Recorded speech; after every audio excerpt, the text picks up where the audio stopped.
Bismillahirrahmanirrahim. Bismillah. Assalamualaikum warahmatullahi wabarakatuh.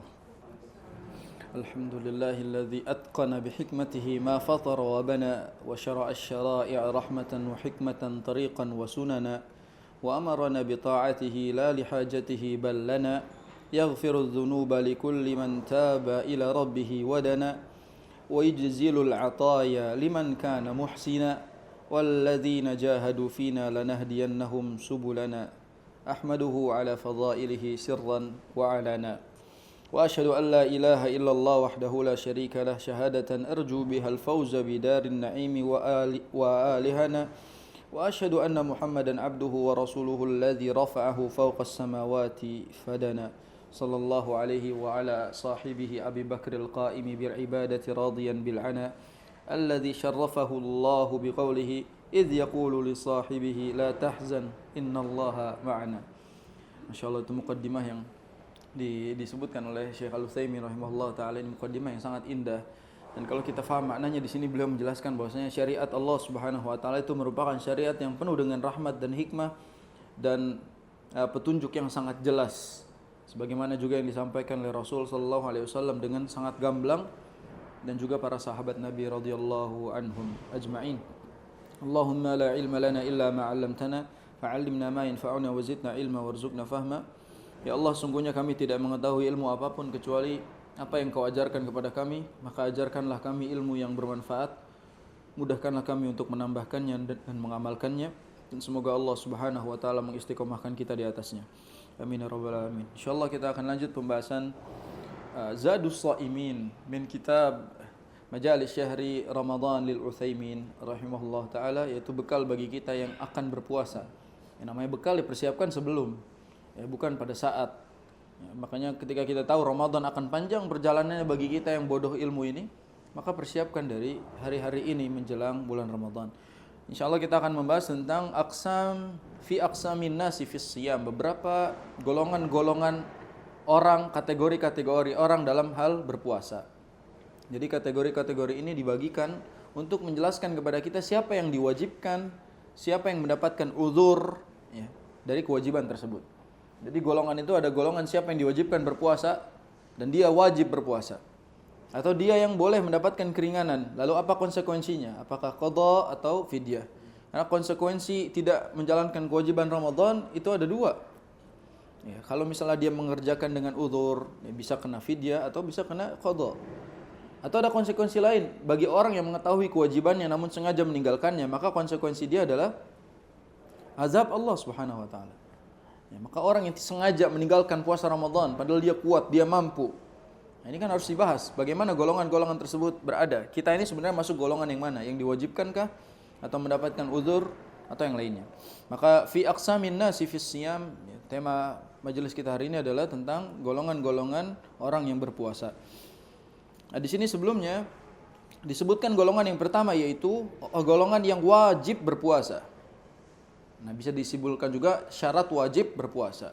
Siapa yang wajib berpuasa?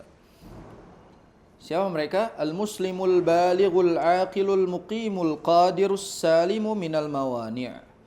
Jadi yang wajib berpuasa adalah yang pertama, muslim, baligh, aqil, berakal, muqim, artinya muqim dia tidak safar, qadir, mampu, salim minal mawani', dia terbebas dari segala penghalang. Jadi ada 6. Siapa yang wajib berpuasa? Muslim, baligh, aqil, orang berakal, muqim, tidak safar, qadir, mampu, salim minal mawani', 6, yaitu selamat dari segala yang menghalangi dia dari puasa. Itu yang wajib pertama kali. Jadi kalau kita muslim, kita sudah baligh, berakal lagi, muqim lagi, tidak kemana-mana, mampu, ya, tidak sakit. Ya, lawannya qadir itu ajiz. Qadir ajiz. Jadi mampu, tidak mampu. Disebut ajiz karena ada penghalangnya. Disebut ajiz karena ada yang menghalangi dia dari melakukan kewajiban tersebut. Makanya dia tidak mampu mengerjakannya. Ya, nanti kita sebutkan. As-salim minal mawani artinya dia selamat dari yang mencegah dia dari puasa. Tidak diancam, tidak dalam peperangan dan lain-lainnya. Artinya dia selamat dari yang bisa menghalanginya dalam beribadah. Dari syarat-syarat yang kita lihat di sini, golongan yang pertama, insya Allah kita semuanya memenuhi golongan itu, kategori itu. Muslim. Maka kalau ada saudara kita, ya, saudara sebangsa, dia tidak dia non muslim, terus dia mau berpuasa, tentu tidak diterima. Pertama dia tidak diwajibkan, kedua tidak diterima. Karena yang wajib adalah muslim. Untuk melihat deh, kalau di sini disebutkan muslim, yang muslimah wajib nggak? Makin ditanya lagi. Udah kalau dijawab muslim, muslimah juga. Jangan mentang-mentang kesetaraan gender kedua-duanya disebut gitu. Yang muslim, yang muslimah, ribet kalau kayak gitu. Ya ayyuhalladzina amanu ntar jadi ya ayyuhal mu'minun wal mu'minat kan gitu. Udah cukup ya ayyuhalladzina amanu dua-duanya. Berarti kalau sebut muslim, muslimah itu wajib berpuasa. Al-baligh dia sudah baligh, dan kategori baligh nanti dijelaskan di sini sama penulis. Lihat. Jadi yang syarat wajib golongan pertama ini masuk kategori yang wajib berpuasa, menjalankan puasa. Karena mereka tidak memiliki uzur apapun. Ya, hukum asalnya diwajibkan atas mereka berpuasa. Wa fa'ammal kafir fala yajibu alaihi siyam wa la yasihhu minhu. Kalau kafir tidak wajib, tidak diterima juga amalannya. Nah, kategori yang pertama ini insyaallah sudah jelas bahwa mereka lah yang diwajibkan untuk berpuasa. Di luar itu berarti mereka tidak wajib. Kafir tidak wajib. Di luar yang baligh itu anak kecil tidak wajib. Akil orang gila berarti tidak wajib. Ya, jadi kalau ada orang gila tidak wajib berpuasa. Al-muqim berarti lawannya muqim, musafir. Musafir ini tidak diwajibkan berpuasa. Nanti dibahas hukumnya bagaimana. Qadir, al-qadir itu berarti mampu. Tadi lawannya apa? Ajiz. Siapa ajiz? Ajiz itu orang sakit, orang yang sudah tua, ya, dan lain-lain. Itu ajiz kategori. As-salim minal mawani', ya, bagi kita yang posisinya aman, maka wajib berpuasa. Kecuali mereka yang dalam keadaan takut, peperangan dan lain-lain. Baik, kita masuk kategori yang kedua. Itu golongan yang pertama, siapa saja yang wajib sudah jelas bahwa mereka lah yang diwajibkan berpuasa. Dan kalau berada pada kategori yang 6 tadi, maka kita wajib berpuasa. Kategori yang kedua yang disebutkan di sini adalah anak kecil, as-shaghir. Ingat tadi syarat wajib al-baligh, dia harus baligh. Anak kecil gimana kabarnya? Gimana nasib dalam puasa Ramadannya? As-shaghiru fala yajibu alaihi siyamu hatta yablugh. Anak kecil tidak diwajibkan bagi dia berpuasa sampai dia baligh. Maka kalau ada anak kecil mau kita ajarin puasa, diajarin tapi bukan diwajibkan. Kita tidak mewajibkan mereka berpuasa. Ya, dalam hal tarbiyah itu dianjurkan. Karena kata Nabi SAW, rufi'al qalamu an salasah. Seseorang itu diangkat catatan dosanya dari tiga orang ini. Bahasa simpelnya 3 orang ini aman dari dosa. Anin naimi hatta yastaiqidh. Orang yang tidur sampai dia bangun. Misalnya ada orang ngigo gitu, tidur ngebunuh orang. Ini ngigo tidur, jelas dia tidur ngigo ngebunuh orang, maka dia tidak dapat dosa karena dia naim hatta yastaiqidh, sampai dia bangun. Kalau ada ya, nauzubillah, bahaya juga kalau ada yang begituan ngigonya ngebunuh orang gitu. Jadi kalau ada orang melakukan kemaksiatan, dosa pada saat dia tidur, maka rufi'a an salasa, diangkat. Ya, dia tidak terkena hukum. Wa anis saghiri hatta yakbur. Anak kecil sampai dia dewasa. Makanya sebenarnya dalam syariat anak-anak kecil memiliki hukum khusus. Ya, dia tidak mendapatkan hukum syariat, tidak diwajibkan di usianya yang masih kecil. Wa anil majnuni hatta yufiq. Dan orang gila sampai dia sadar. Jadi orang gila sampai dia sehat, itu dia diampuni dosanya. Ya, dia semasa gilanya, dosa-dosa dia semasa gila itu tidak dicatat oleh Allah SWT. Nanti dicatat lagi pada saat dia sudah sehat, sudah sembuh. Nah, kalau anak kecil gimana? Tugas kita ngajarinnya seperti apa? Ya'murhu waliyuhu bis-shaumi idza ataqahu tamrinan lahu 'ala at-ta'ati liya'lufaha ba'da bulughihi iqtida'an bis-salafis salih radhiyallahu anhum. Jadi anak kecil di sini dinasihatkan bahwa hendaknya orang tuanya itu mengajarkan dia berpuasa semampunya dia sebagai 2 perkara, sebagai untuk 2 hal. Sebagai latihan dan sebagai mencontoh para salaf. Nah, para salaf juga nyuruh anak-anaknya berpuasa. Ya, di sini kita tahu bahwa faqad kana sahabat ridwanullahi alaihim yusawwimun. Yusawwimun artinya memerintahkan puasa auladahum, anak-anak mereka, wahum sighar, dan mereka masih kecil. Jadi dalam hal ini mereka masih kecil juga sudah diperintahkan untuk berpuasa. Begitulah para sahabat mencontohkannya. Nah, ini dalam tarbiyah jangan salah. Jangan sampai kita katakan, enggak apa-apa puasa dulu nak setengah hari. Karena puasa setengah hari itu bukan puasa namanya. Kasih tahu bahwasanya puasa itu sampai maghrib, tapi enggak apa-apa kalau enggak kuat buka. Dan enggak ada istilah namanya setengah hari. Jadi jangan tanamkan benih-benih ke anak SD sebagai guru misalnya. Jangan ajarkan ke mereka kalau masih kecil boleh setengah hari. Karena tidak ada namanya puasa setengah hari, enggak ada. Puasa itu dari ba'da subuh sampai maghrib gitu loh. Jadi jangan sampai kita katakan bahwa setengah hari itu kategorinya masuk puasa, nggak boleh. Silakan puasa kalau kuat, kalau tidak kuat buka kapanpun. Nah, itu bagi mereka. Dan orang tua tidak boleh memaksa mereka di dalam berpuasa. Maksa sampai anaknya nangis itu nggak boleh. Selama mereka belum di usia baligh, maka jangan dipaksa. Biarkan mereka buka pada waktu yang mereka inginkan. Mereka juga belum kena qadha masalahnya. Jadi kalaupun batal, mereka nggak suruh ganti. Beda sama kita yang udah baligh. Maka dalam hal ini kalau anak kecil pengen buka, biarin. Misalnya dia buka setiap hari dalam masa tarbiyahnya, ya biarin. Karena memang tidak di qadha atau tidak di fidyah, gitu kan. Nah ini wa katsirun minal awliya'il yaum yaghfuluna an hadzal amri wa la ya'muruna auladahum bisyam. Banyak orang tua zaman sekarang itu lalai dari perkara ini. Mereka tidak menyuruh anak-anaknya untuk berpuasa. Bal inna ba'dahum yamna'u auladahum minas syiyam. Bahkan ada di antara orang tua yang melarang anaknya puasa dengan dalil kasihan. Padahal justru kasihan kalau nggak didik puasa. Kasihan kalau tidak dididik puasa itu. Nah di sini penulis menambahkan tanda-tanda baligh. Baligh itu kurang lebih, kalau buat perempuan jelas ya, ketika dia sudah haid maka dia sudah baligh. Kalau laki-laki diantaranya adalah inzalul mani bihtilam aw ghairihi, keluarnya mani baik dengan cara mimpi basah atau tidak, atau juga telah tumbuh bulu-buluan di kemaluannya, itu tanda baligh. Atau bulughu tamami 15 asana, sama nih. Jadi kalau ada anak misalnya belum juga haid di usia berapa, 13, 14 belum haid, maka ditunggu sampai 15. Laki-laki juga sampai di usia itu misalnya belum mimpi, belum keluar air mani, sampai dia 15 maka dia disepakati sudah baligh. Artinya kadar baligh itu di angka 15 tahun. 15 ke atas baligh. Mimpi nggak mimpi baligh. Ada orang sampai 17 tahun belum pernah mimpi misalnya, maka dia baligh di usia 15-nya.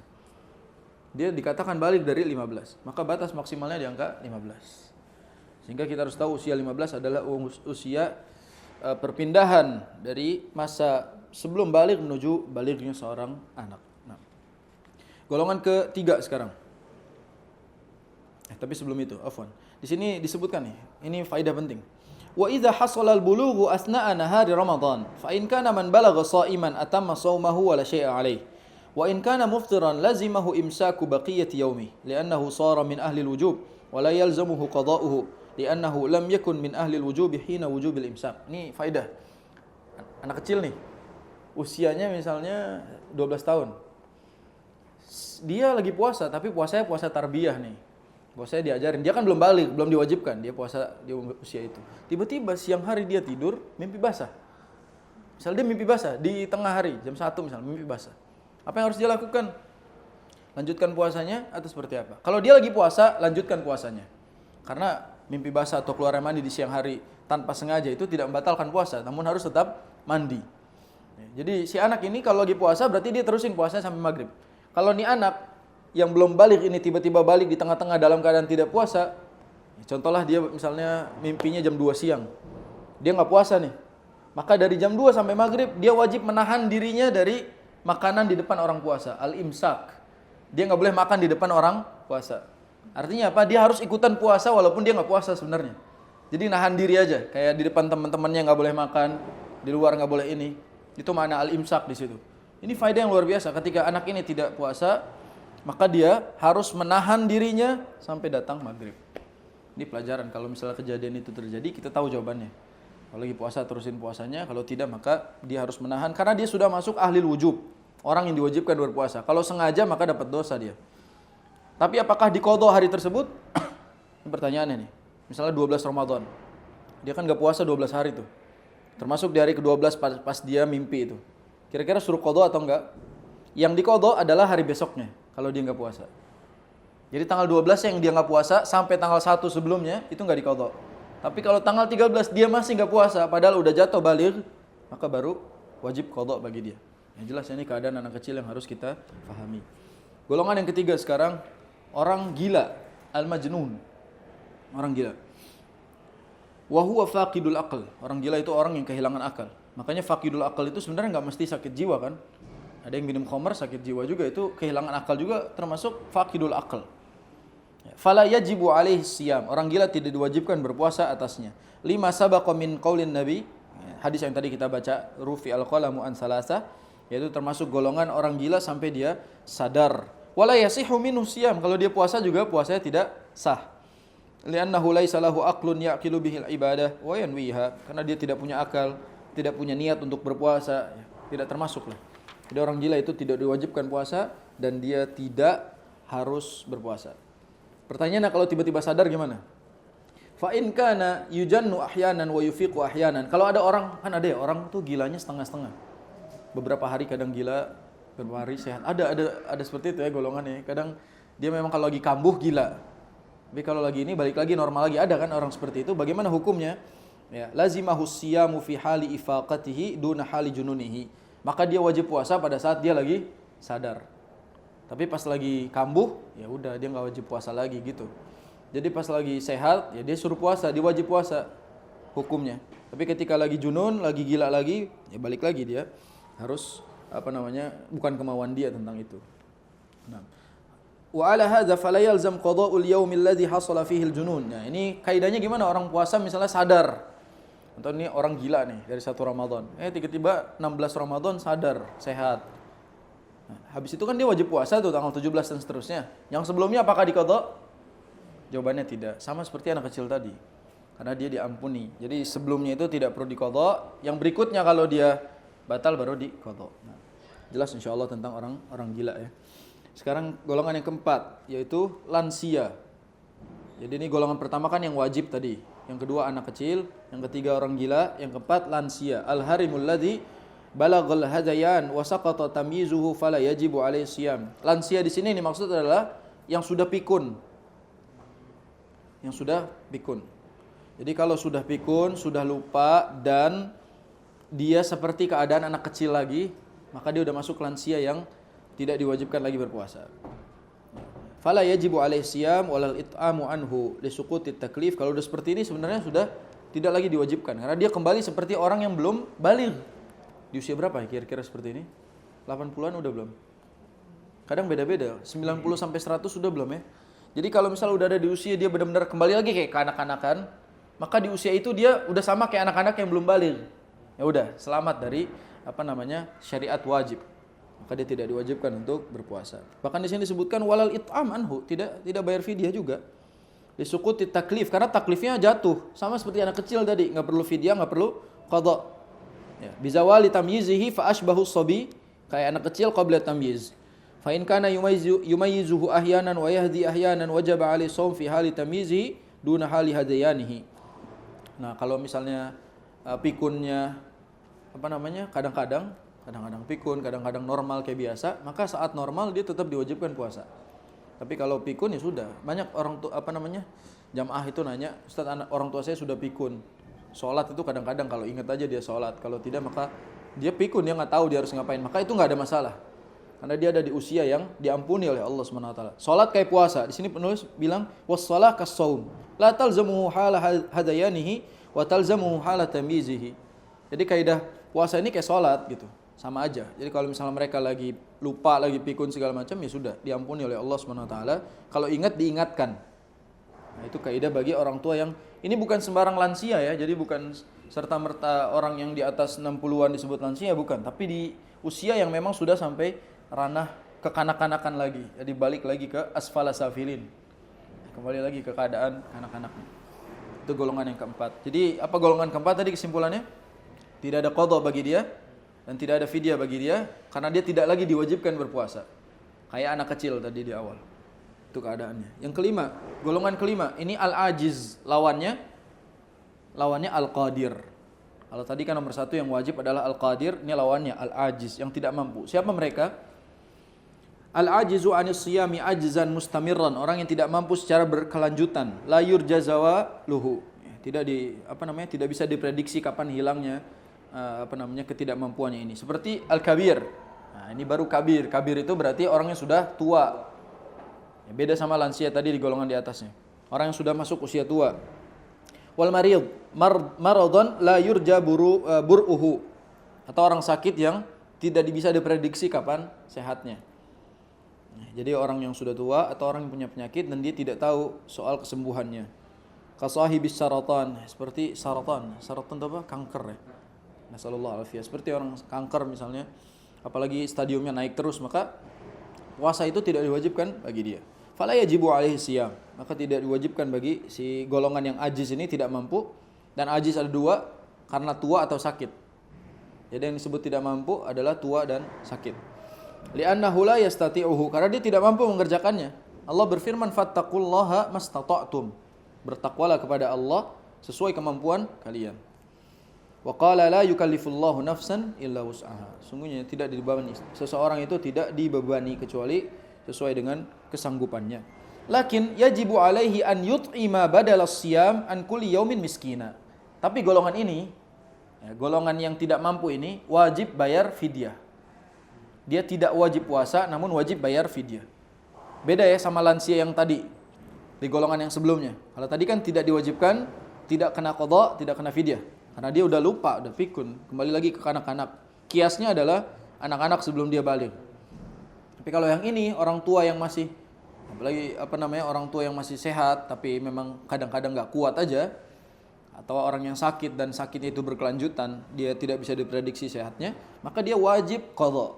Wajib fidyah, Wajib fidyah an kulli yaumin miskina. Jadi setiap hari dia nggak puasa itu ngasih makan satu orang miskin.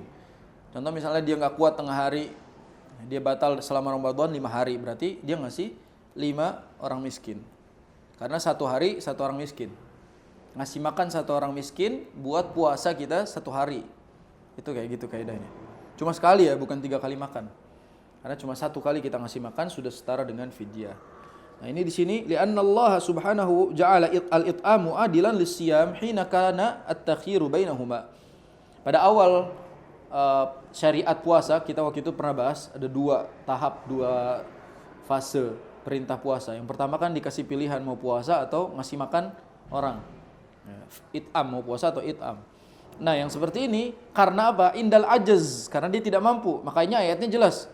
Wa 'alal ladzina yutiqunahu fidyatun ta'amu miskin. Bagi orang-orang yang tidak mampu harus bayar fidyah, memberikan makan orang miskin. Nah ini dalil tadi, pakai uang boleh nggak? Kan fidyah ta'amu miskin. Ayatnya jelas, fidyah itu ngasih makan orang miskin, ngasih makan bukan ngasih uang. Nah, ta'am itu berarti ngasih makanan. Adapun makanannya nanti kembali kepada urfnya. Nah, di sini sampai dijelaskan bahwa wa yukhayyaru fil it'ami baina an yufarriqahu habban 'alal masakin likulli wahid muddun minal bur. Nah, ini pendapatnya Hambali. Jadi wahid muddun minal bur. Adapun pendapat yang lain ada yang bilang bahwa dengan ukuran-ukuran yang lain. Tapi wahid mud, satu mud itu kurang lebih berapa? 1/4 sok. Karena 1 sok itu 4 mud. Kan zakat itu 1 sok 4 mud kan? Itu buat zakat. Nah, kalau misalnya buat bayar fidyah itu 1 mud, berarti 1/4 sok. 1/4 sok berapa kira-kira?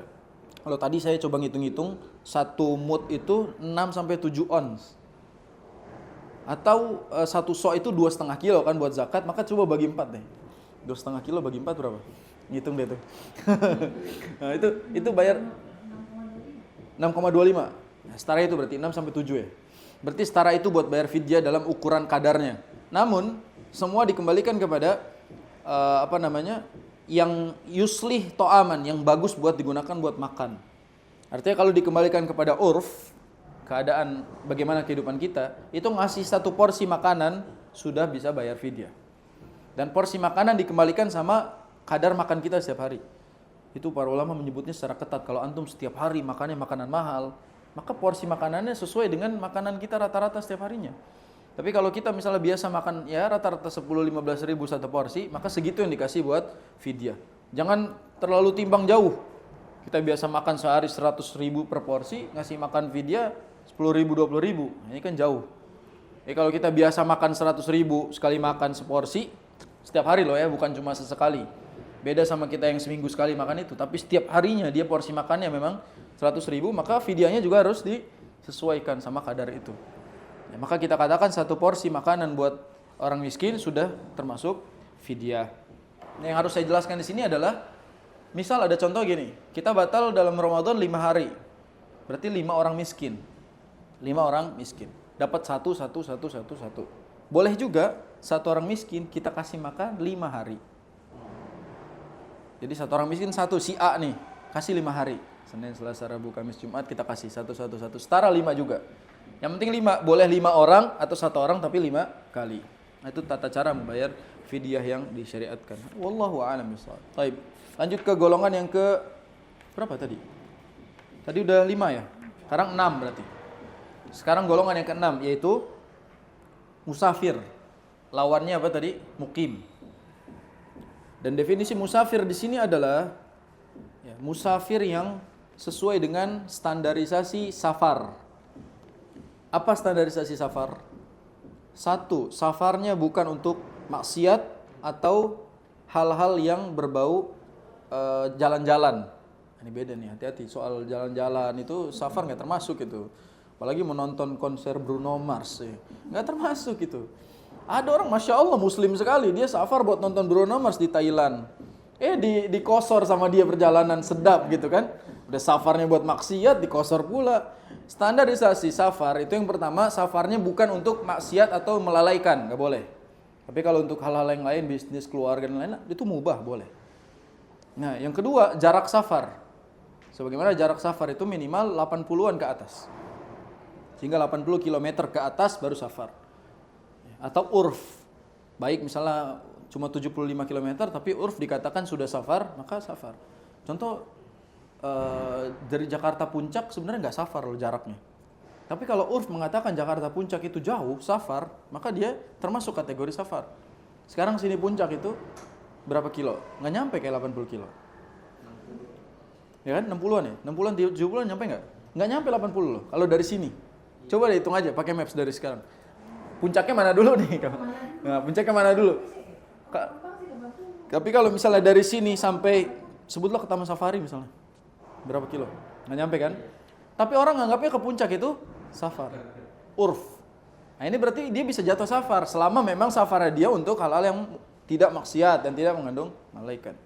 Jadi termasuk safar Ramadan juga, kalau misalnya jaraknya memang sudah terpenuhi standarnya, maka dia masuk musafir. Apa yang terjadi bagi mereka? Idza lam yaqsud bi safarihi tahayyul alal fitri fa in qasada dzalika fal fitru alaihi haram. Kalau dia safar, itu memang ya tujuannya jelas buat pulang kampung kah atau keperluan yang lain, maka boleh dia tidak berpuasa, tidak wajib baginya. Tapi kalau dia safar sengaja supaya enggak puasa, batal. Ada orang safar sengaja, kayaknya kita safar aja biar nggak puasa hari ini, tidak wajib bagi kita puasa, maka batal. Nah, ini berbahaya, haram, hukumnya haram. Kalau misalnya secara sengaja. Wasyamu wajibun alaihi hina izin. Orang yang seperti ini tetap diwajibkan berpuasa. Kalau sengaja batal, dosa. Kalau tidak, maka boleh tadi antara siyam atau buka.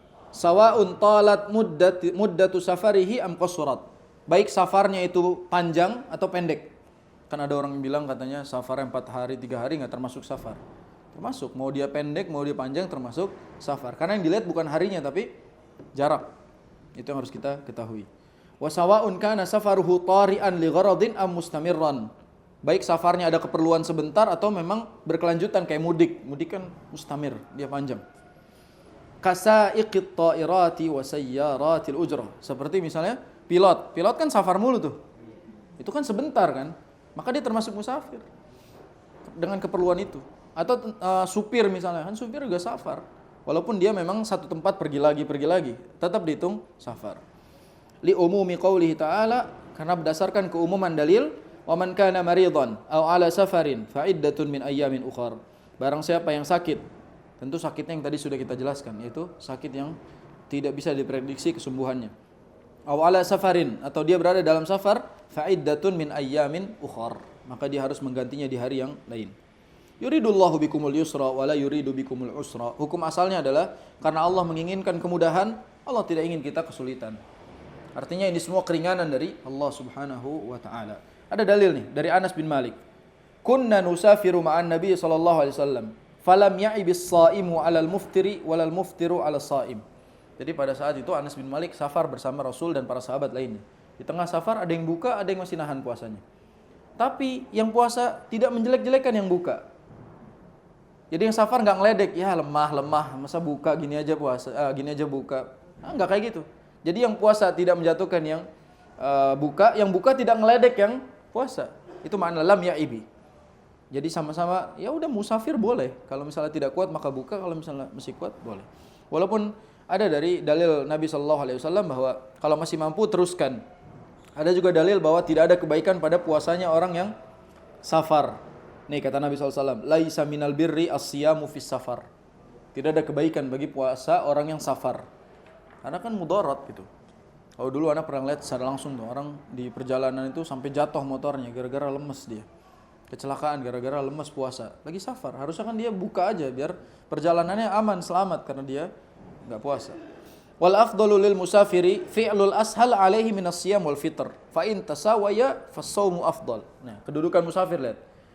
Bagi musafir itu ada dua. Boleh buka atau puasa. Kalau kadar kesulitan dan kemudahannya sama, maka puasa lebih utama. Jadi kalau misalnya kita sama nih antara kuat sama enggak kuatnya di tengah-tengah, maka puasa afdal, diusahakan puasa. Tapi kalau lebih berat dan mudarat, maka buka afdal. Sekarang safar mudah, walaupun dapat keringanan, namun kalau kita masih sanggup puasa. Karena tidak dilihat dari mudah atau susahnya safar, enggak. Contoh misalnya sekarang safar naik pesawat, dulu naik onta. Sehingga orang-orang ngeledek, ngapain sih safar sekarang pakai buka? Dalil ini udah gak relevan katanya sekarang. Karena sekarang safarnya pakai pesawat. Salah juga. Karena tidak dilihat dari susah atau mudahnya, namun dilihat dari jaraknya. Itulah adilnya. Dilihat dari jarak. Kalau dilihat dari kesulitannya, kita gak dapat rukhsah. Kita gak dapat rukhsah. Pakai jarak sekarang. Kalau safar pakai pesawat jaraknya jauh ya tetap musafir walaupun mudah perjalanannya. Tapi kita sebagai orang yang berpuasa, seorang muslim tahu sulit atau tidak, berat atau tidak. Kalau berat maka buka. Kalau sama maka lanjut puasanya.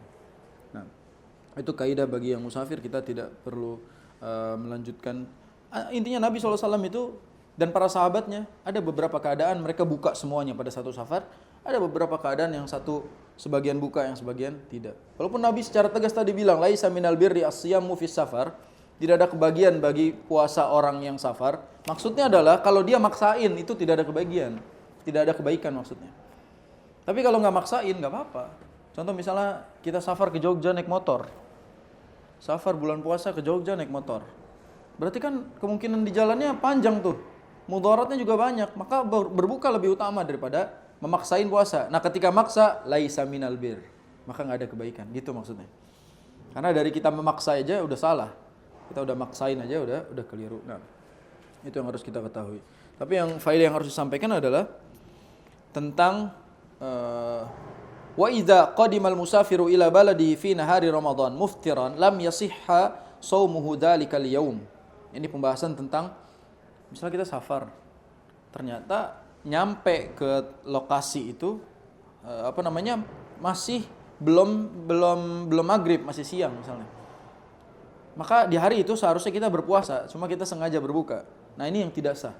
Contoh misalnya jarak safar kita dari sini ke Bandung. Kan perjalanan paling 4 jam 5 jam. 4 jam paling ya, 4 jam. Kita tahu dari sini misalnya berangkat jam 6, 4 jam kan baru jam 10. Maka seharusnya kita berpuasa aja, kecuali misalnya perjalanannya panjang sampai melewati maghrib. Maka tidak berpuasa lebih afdol dibandingkan berpuasa.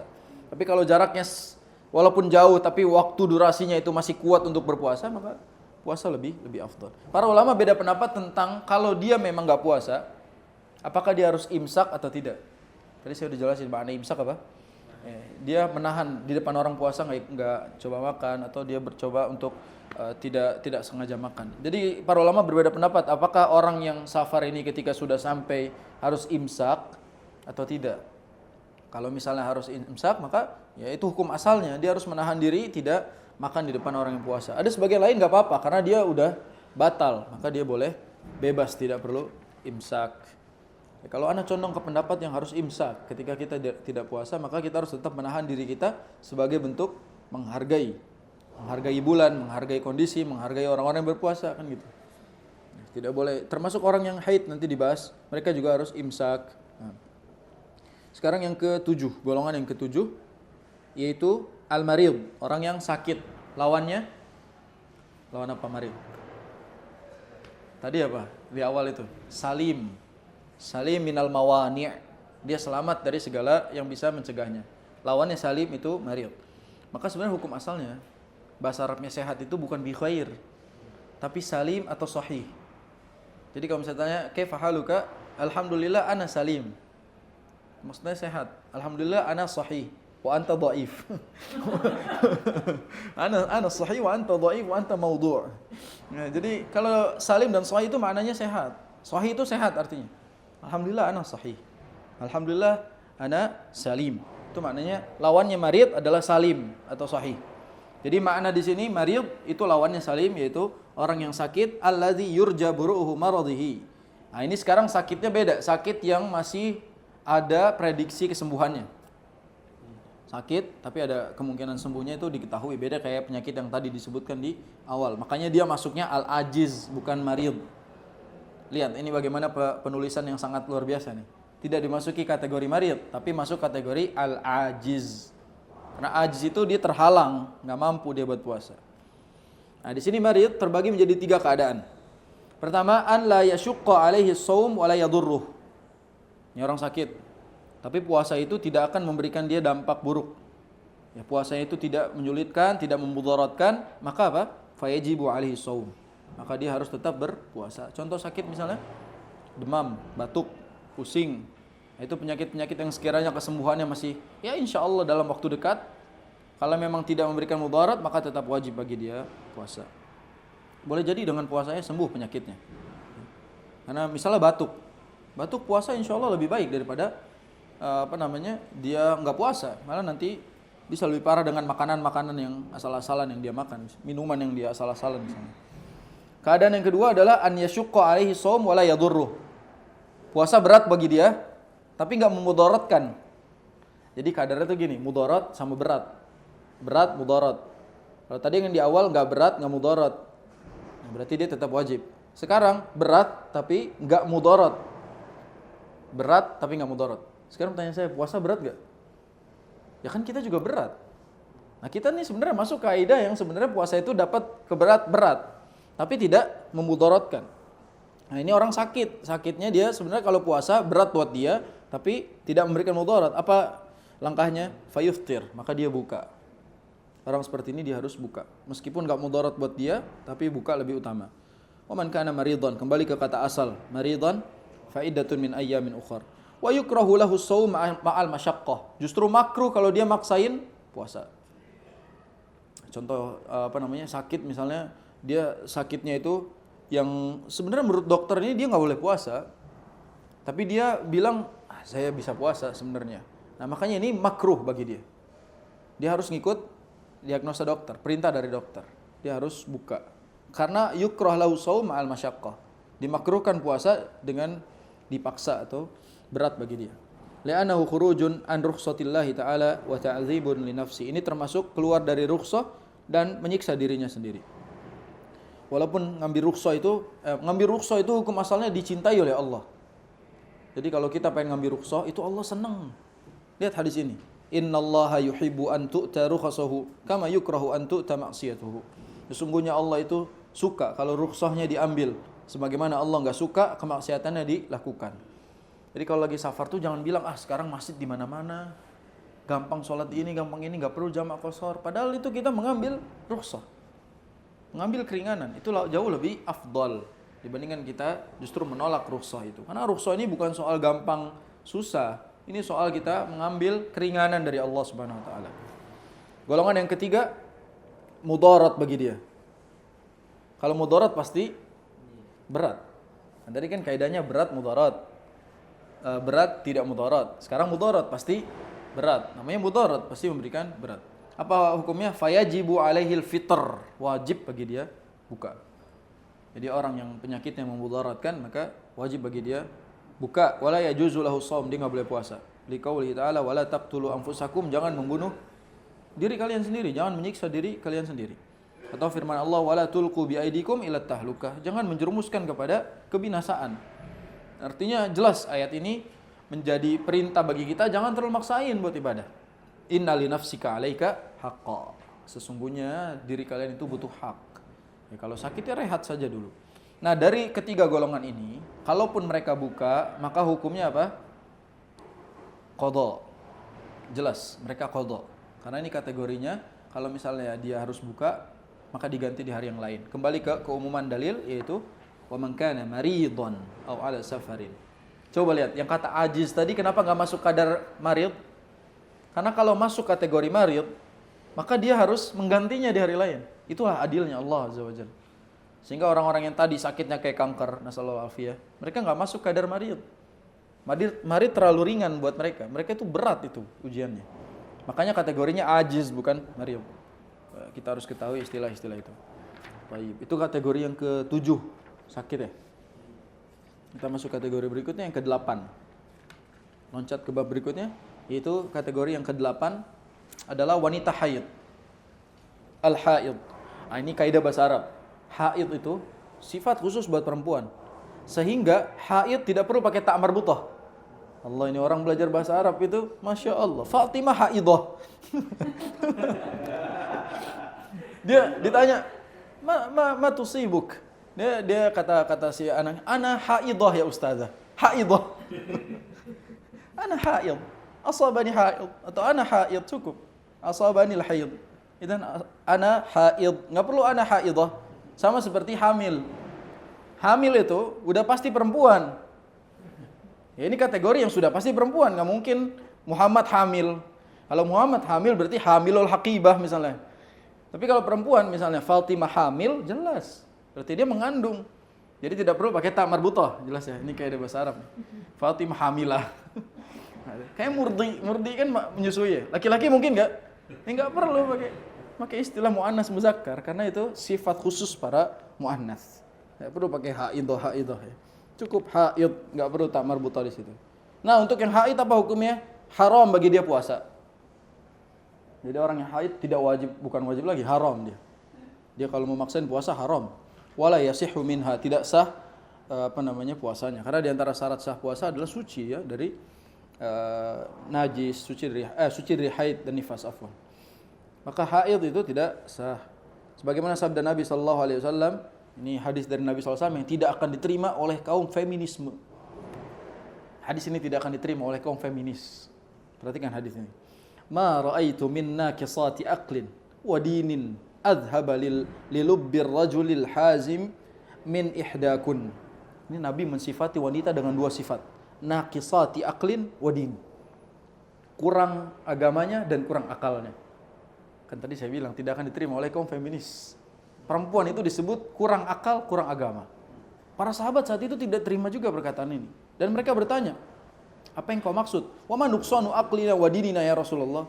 Perempuan pada nanya juga ke Rasul, ya Rasul, apa yang kau maksud dengan kurangnya akal kami dan agama kami? Kata Rasul, alaisa syahadatul mar'ati mithla nisfi syahadati rajul? Kurangnya akal perempuan itu karena persaksian laki-laki sama perempuan itu, satu laki-laki setara dengan dua persaksian perempuan. Itu menandakan bahwasanya soal kesaksian saja satu laki-laki mewakili dua perempuan. Kan saksi harus dua misalnya, berarti perempuan harus 4. Nah, itu naqisatu aqlin. Soal persaksian dianggap mereka itu memiliki kekurangan dalam hal akalnya dari sisi hafalan dan lain-lain. Karena perempuan itu Masya Allah memang Allah buat mengingat apa yang terjadi di masa sebelum kemerdekaan, tapi dibuat lupa apa yang terjadi 2 menit sebelumnya. Perempuan naqisatu akal, tapi itulah indahnya perempuan. Jadi bisa ingat kapan kita melakukan itu detail. Warna apa, jam berapa, ini semua ingat semua. Tapi soal kemarin atau tadi pagi udah dikasih uang berapa lupa. Nah, itulah hebatnya. Naqisatu aklin. Yang berikutnya naqisatu din, apa maksudnya? Dia kurang agamanya dalam hal apa? Nah, disebutin lagi di sini. Alaysa idza hadat lam tusalli wa lam tasum? Bukankah tatkala mereka sedang haid, mereka tidak boleh sholat dan tidak boleh puasa? Kan kurang berarti agamanya. Karena mereka di posisi itu tidak boleh melakukan ibadah yang bisa dilakukan oleh mayoritas orang. Fadzalika min nuqsani diniha. Itu pertanda soal mereka mendapatkan kekurangan dari sisi agamanya. Tapi di sini justru kekurangan mereka adalah yang membuat mereka terlihat menjadi spesial. Jadi kekurangan yang disebutkan oleh Nabi justru membuat mereka menjadi spesial karena tidak ada yang mendapatkan itu kecuali perempuan. Jadi tidak mesti keistimewaan itu dilihat dari kelebihan yang dia punya. Kekurangan bisa membuat dia spesial. Maka dalam hal ini, dalam syariat kita tahu bahwa hukum asalnya memang tabiat fitrahnya wanita dari sisi ini pasti batal. Nggak mungkin wanita bisa full sebulan. Kecuali ada di 2 kategori wanita bisa full puasa sebulan. 1, hamil. Yang kedua, menopause. Cuma ada 2 keadaan. Kalau misalnya masih ada di usia produktif, maka pasti batal. Nggak mungkin lengkap 30 hari puasanya. Dan itu normalnya. Dan bagi wanita haid, maka jelas apa? Qadha. tidak ada fidyah. Wanita haid itu wajib qada. Makanya hutang dibayar sebelum Ramadan dan tidak boleh ditumpuk sampai Ramadan berikutnya. Sekarang Sya'ban terakhir. Sebagaimana Ibunda Aisyah mengatakan, aku tidak memiliki waktu lain kecuali bulan Sya'ban untuk menunaikan kewajiban hutang puasaku. Sehingga Sya'ban ini bayar-bayar hutang lah yang perempuan itu untuk menyelesaikan hutang-hutang puasanya. Nah, di sini yang harus dibahas adalah kalau misalnya wa idza dhaharal haidu minha wa hiya sha'imah walau qabla al-ghurubi bilahdhah batala shaumu yaumiha walazimaha qada'uhu illa an yakuna shaumuha tatawwu'an faqada'uhu tatawwu' la wajib. Ini kalau misalnya Ramadan perempuan nih. Dia lagi puasa hari itu. Tiba-tiba maghrib misalnya jam 6.19, tiba-tiba jam 6.15 dia haid. Maka puasa hari itu batal. Jadi perempuan misalnya puasa seharian udah puasa, begitu jam 6.15 dia haid batal dan dia wajib qada puasa itu di hari tersebut. Meskipun 5 menit lagi, 4 menit lagi azan, maka dia nggak boleh tanggung 4 menit lagi, nggak boleh. Dia harus batal di hari itu juga. Itu spesialnya mereka, karena mereka mendapatkan khususan sehingga puasa hari itu harus di qada. Wa idza tahurat, nih sebaliknya, minal haidhi fi asna'i Ramadan lam yasihha shaumuha baqiyatal yaumi liwujudi ma yunafi as-siyam fi haqqiha fi awwalin nahar. Nah, ini kalau misalnya perempuan ini misalnya sucinya ternyata tengah hari. Misalnya dia memang sebelumnya haid, di hari tersebut dia juga masih merasa haid, tiba-tiba siang hari dia suci, dia bersih. Maka apakah dia harus lanjut puasa? Di hari tersebut? Jelas tidak. Hari tersebut dia nggak puasa. Di hari berikutnya baru puasa. Hari tersebut diqadha atau tidak? Hari tersebut diqadha karena dia sucinya di tengah hari. Maka hari tersebut masuk kategori dia harus mengqadha hari tersebut. Adapun yang berikutnya dia harus wajib puasa. Nah, ini pertanyaannya wahal yalzimu hal imsak baqiyatal yaum, harus imsak atau tidak berikutnya? Apakah ketika dia sudah suci itu dia harus ikutan imsak, ya menahan dirinya sampai maghrib atau bagaimana? Fihi khilaf bainal ulama. Ini ada perbedaan pendapat. Jadi ada 2 pendapat. Ada yang mengatakan boleh biasa aja karena dia sudah batal kategorinya, masih batal, atau dia harus imsak karena kedudukannya dia sudah wajib berpuasa harusnya. Maka ana condong pendapat yang kedua. Bahwasanya ketika seorang sudah kena hukum wajib puasa, dia harus imsak. Memang hari itu dia uzur tidak puasa, tapi dia harus tetap menahan dirinya untuk tidak sengaja makan di depan orang yang puasa. Hukum orang yang nufasa kal haid fi jami'i ma taqaddam. Ini pendapatnya Syekh Al-Utsaimin. Ya, ibu yang nifas hukumnya sama seperti haid pada semua hukumnya. Artinya apa? Syekh Utsaimin memilih bahwasanya wanita nifas ya, dia qadha bukan fidyah. Karena bagi beliau nifas itu sama seperti haid. Dan ini sebenarnya pendapat para ulama tentang nifas. Jadi misalnya lahiran di tanggal 20 Ramadan misalnya. Maka 10 hari Ramadan kan pasti nifas tuh. Maka yang 10 itu tidak bisa dibayarkan dengan fidyah, itu dibayarkannya dengan qadha gitu. Nah, ini pendapat yang beliau ambil. Kalau soal melahirkan dan nifas, saya sepakat bahwa saya nifas seperti haid kaidahnya. Karena kiasnya sama antara nifas dengan haid, jelas. Namun mungkin agak sedikit banyak perbedaan pendapat adalah di golongan yang ke-9 ini. Di golongan yang ke-9 yaitu al-mar'atu idza kanat murdi'an au hamilan. Wanita hamil dan menyusui. Jadi bumil dan busui. Untuk bumil dan busui, nah ini harus tahu nih bagaimana hukumnya.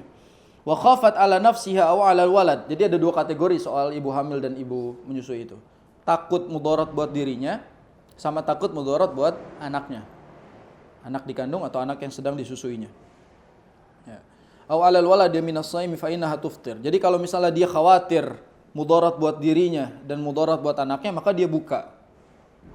Li hadis Anas bin Malik, karena ada hadisnya, innallaha wada'a 'anil musafiri syatr as-salah wa 'anil musafiri wal hamili wal murdi as-shaum aw as-siyam. Jadi dia boleh berbuka bagi para yang menyusui atau hamil. Ingat ya, lihat murdi itu buat ibu menyusui, enggak mungkin bapak menyusui.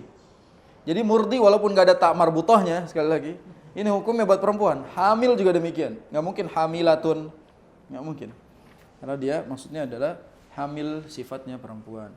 Maka di sini apa yang diambil oleh Syekh Utsaimin, wa yalzamuhal qada bi adadil ayyami allati aftarat hina yatayassaru laha dzalik wa yazulu anha al khawfu kal maridi idza bari. Jadi bagi Syekh Shalih Al-Utsaimin rahimahullah, beliau mengatakan bahwa ibu hamil dan ibu menyusui tetap qadha bagi beliau. Walaupun para ulama juga berpendapat di sisi ini, berbeda pendapat dalam masalah ini. Ada yang mengatakan bahwa kalau dia khawatir soal dirinya saja maka qadha. Tapi kalau dia khawatir soal dia dan anaknya maka boleh bayar fidyah. Nah, ini terjadi perbedaan pendapat mana yang lebih sebenarnya dikembalikan kepada dia bagaimana sisi kesulitan dan kemudahannya. Contoh misalnya saya kasih contoh, kan kalau menyusui itu kurang lebih 2 tahun kan ya, fase menyusui itu 2 tahun. Contoh Ramadan kali ini dia harus nggak puasa gara-gara hamil. Tahun berikutnya gara-gara menyusui. Bagaimana cara qadanya? Gimana cara qadanya? Yang kemarin hamil 30 hari mau diqadha gimana caranya? Mau Ramadan berikutnya mau ikut puasa, dia menyusui, dia khawatir juga bayinya. Dan air susu itu keluar kalau ibunya konsumsi makanan, minuman. Harus buka otomatis. Bagaimana dia harus mengqadha puasanya? Maka itu akan menyulitkan dan akan membuat 3 tahun berturut-turut dia mengqadha. Bayangin 30 kali 3, 90 hari. Bisa nggak diganti sama suaminya? Nggak bisa. 30 hari aja kita berat puasa. Dia 90 hari sendirian. Ada suami yang mau nemenin istrinya puasa 90 hari? Nggak ada. Maka dalam hal ini, dalam soal kesulitan dan lain-lainnya kita perlu melihat bahwa mana mudarat, mana tidaknya. Ya, walaupun pendapat di sini lebih condong, tidak dipungkiri bahwa banyak ulama yang berpendapat qadha jauh lebih utama karena mereka dikiaskan dengan marid, orang yang sakit. Namun tidak sedikit juga ulama yang membahas bahwa mereka boleh fidyah apabila memberatkan. Jadi kalau fidyah 30 hari berarti 30 ngasih makan orang miskin. Ya boleh 30 orang miskin atau selama 30 hari kepada satu orang miskin. Nah, wallahu a'lam bishawab, tentunya ini terjadi perbedaan pendapat dalam masalah ini. Yang berikutnya yang ke-10, dan ana rasa yang ke-10 ini adalah yang terakhir. Kalau tidak salah. Sahih? Yang terakhir ya, golongan yang terakhir yaitu petugas orang yang memiliki tugas di dalam tugas yang berat misalnya. Contoh kayak kainqadhi ma'sumin min gharaqin, seperti petugas tim SAR, pemadam kebakaran dan lain-lain itu. Yang kalau misalnya dia puasa mudarat, petugas kebakaran lemas misalnya ngangkat selang air jatuh dia. Mudarat. Maka petugas-petugas yang memiliki tugas yang berat yang mengharuskan dia buka, maka dia diperbolehkan buka. Namun kalau misalnya dia kuat berpuasa, maka dia mengedepankan berpuasa. Nah, ini sama seperti dikiaskan kepada pekerjaan-pekerjaan yang lain yang mana memiliki tugas yang berat yang memang harus dia batal puasanya. Apakah boleh dikiaskan kepada tukang bangunan? Ini kadang-kadang kita puasa tukang bangunan minum es teh siang-siang kan. Ya, minum, wah dia siang-siang nyantai aja dengan alasan saya kan tukang bangunan, pekerjaan berat. Semua orang kerja, Pak. Semua orang kerja sama. Apakah itu ada kaitannya dengan keselamatan dan lain-lain? Ya, tentunya dikembalikan kepada mudarat. Kalau bagi mereka puasa itu mudarat, maka buka tapi harus qadha. Bukan berarti dihilangkan kewajiban berpuasanya. Dengan mengatakan saya ini gak wajib puasa karena saya ini tidak mampu berpuasa sebab pekerjaan, gak ada. Dia tetap berpuasa, kalau gak kuat boleh buka, tapi harus ganti di hari lain. Itu kaidahnya tukang bangunan. Tidak boleh dia mengatakan saya ini termasuk al-ajiz. Gak boleh. Karena dia harus tetap berpuasa. Nah, sekarang saya tutup dengan statement beliau, wa kullu man lazimahul qadha min al-aqsami sabiqah fa innahu yaqdi bi adadil ayyami lati aftar. Soal qadha maka dibayar sesuai dengan jumlah hari yang dia batal. Fa in aftara jami'a syahri lazimahu jami'a ayyami. Kalau dia batal full 1 bulan maka dia harus ganti sesuai dengan harinya. Kenapa disebut sesuai harinya? Karena 1 bulan bisa 29, bisa 30. Jadi kalau Ramadan tahun ini 30, maka dia juga harus ganti 30. Tapi kalau Ramadan tahun ini 29, maka dia gantinya juga 29. Enggak ada 30, 31 enggak ada. Jadi antara 30 sama 29 bergantung pada berapa hari yang dia batal. Ya, dilihat soal harinya. Wal aula al mubadaratu bil qadha min hin zawalil udhri. Yang lebih utama adalah dia harus langsung qadha ketika selesai Ramadan. Itu hukum asalnya. Mubadarah, bersegera. Kalau bisa gitu. Jadi kalau bisa tidak ditunda sampai Sya'ban lagi, tapi langsung. Kalau enggak Syawal ya berikutnya. Dia langsung berusaha untuk mengqadhanya, dia nyicil, enggak apa-apa. Wala yajuzu ta'khirul qadha ila Ramadan tsani biduni udhur. Dia tidak boleh menunda qadha sampai ketemu Ramadan yang berikutnya.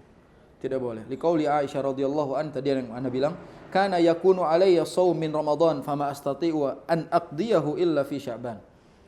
Ya, jadi aku kesulitan untuk mengqadha puasa Ramadan sampai aku cuma bisa menggantinya di bulan Sya'ban. Makanya Sya'ban ini bulan bayar utang. Utang puasa. Dibayarin utang-utang puasanya karena maksimal. Ya, ini maksimal.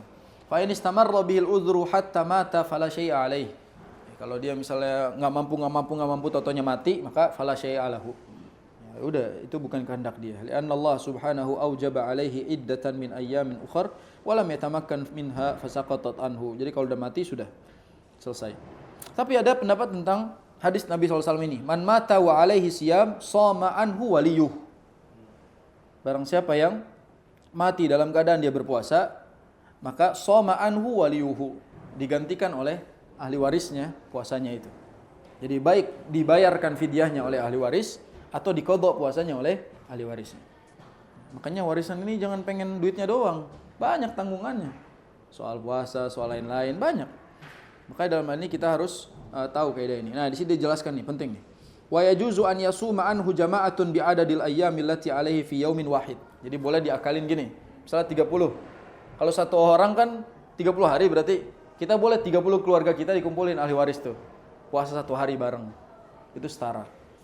Jadi diqadhanya oleh 30 ahli warisnya dikumpulin puasa satu hari yang sama, maka itu selesai. In shoma anhu salasuna rajulan yauman wahidan jaza, maka itu diperbolehkan. Nah, itulah diantara yang bisa kita bahas berkaitan dengan taifah, yaitu golongan-golongan yang bisa kita bahas kategorinya sampai 10 tadi. Dan silahkan di murajaah supaya kita nih masuk kategori nomor berapa. Kalau qadarullah di tengah-tengah kita termasuk kategori yang lain, kita tahu hukumnya seperti apa. Adapun perbedaan ulama, maka ambil dalil yang kuat dan yang mudah bagi kita. Penting dilihat yang mudah juga, karena soal kuat tidaknya dalil kembali ke yuridullahu bikumul yusra wala yuridu bikumul usra. Allah pengennya kemudahan bukan kesulitan. Ya, jangan terlalu menekan seseorang sampai menyulitkannya, dan jangan terlalu bermudah-mudahan dengan alasan Islam memudahkannya. Jadi tengah-tengah saja. Kita jelas mengambil dalilnya dan jelas kesulitan atau uzur yang kita punya. Hadza wa sallallahu ala nabiyina Muhammadin wa ala alihi wa ashabihi sallam. Subhanakallahumma bihamdika asyhadu an la ilaha illa anta astaghfiruka wa atubu ilaik. Assalamualaikum warahmatullahi wabarakatuh.